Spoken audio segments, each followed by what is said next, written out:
don't know. Just every time I turn my camera on, I just seem to get a kitty, don't I? Yeah, well, I'm here to tell a story. It's not about you. This is a true story and very funny, and it has to do with the American government and my videos, and it happened about 7 years ago.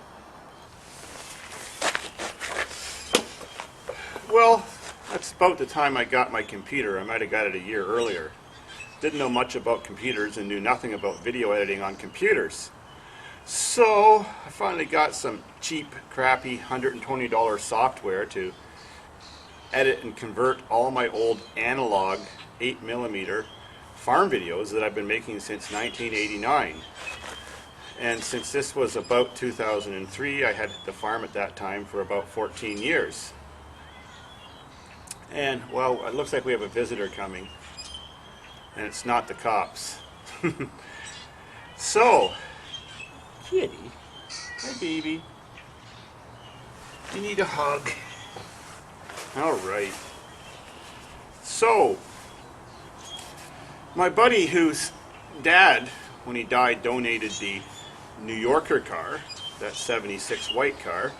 Well, his name is Ole, the young guy. He was in a lot of my videos that are still on YouTube from the 90s at my farm.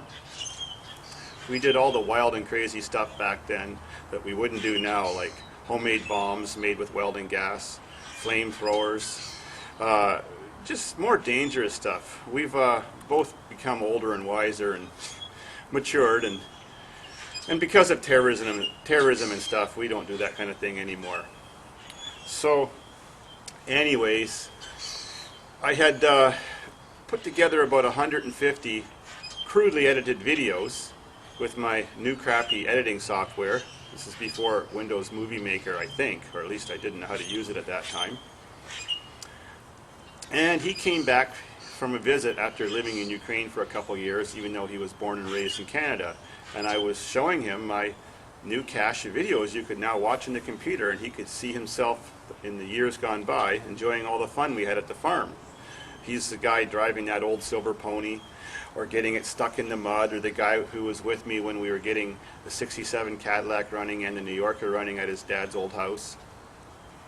So he brought his laptop with him, which he travels with, and he decided to link it to my computer and download all those great memories onto his laptop too.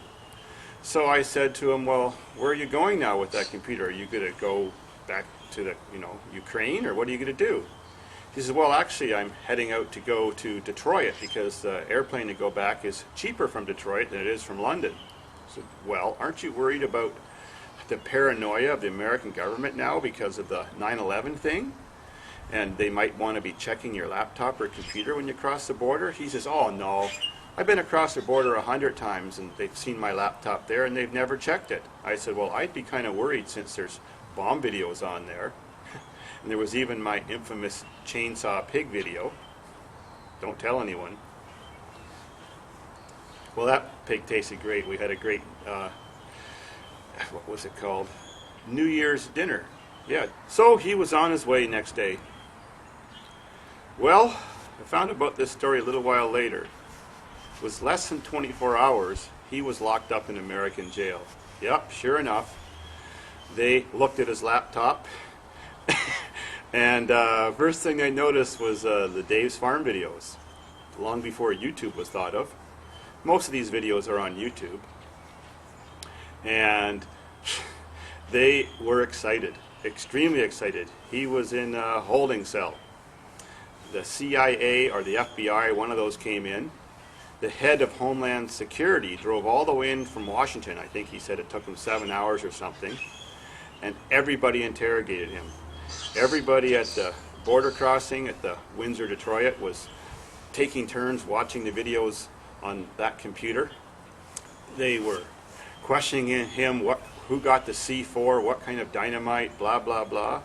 We don't have any high explosives. The best thing we ever had was just welding gas, like you see all kinds of people put in a plastic bottle and do on YouTube. Well, don't do it. It's not a good idea. It's very dangerous, and I don't do that anymore either. And of course, they thought I was a murderous character. I hadn't had a run-in with them before or anything to do with the American government or the border. And he was scared. They didn't even recognize that he was on any of those tapes because he had really long hair back in those days. Like, I mean, almost 2 feet long. And now he was a clean-cut, older-looking guy in his 20s. So they kept asking so many questions, and he gave them all the info. He told them who I was and how to contact me and blah, blah, blah. And they wouldn't give up. He thought he might be locked up for a long time. But after 24 hours, they let him go. They gave his computer back. He didn't trust it when he got it back. Everything was still there, unmodified or unerased. But he figured they'd probably put some sort of tracking program in the hard drive, so he bought a new hard drive and just threw away that one and started all over from scratch. But that was funny. They were going on and on. Do you know if he's murdered anybody, or how many people has he murdered, or is he part of a terrorist organization? It was absolutely hilarious. Well, they never did contact me, and I kind of feel that any fears they had, or any new fears they could have, at least they get to see what kind of person I am on YouTube.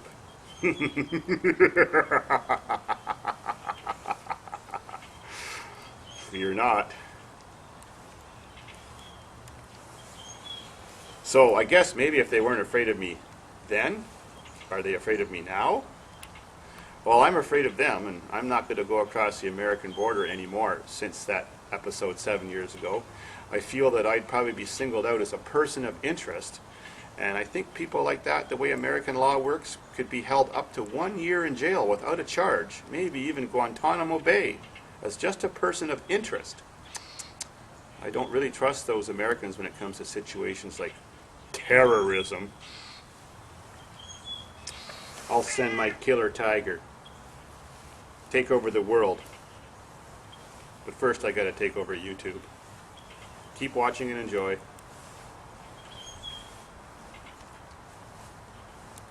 Damn, snow sucks. Especially now. It's April.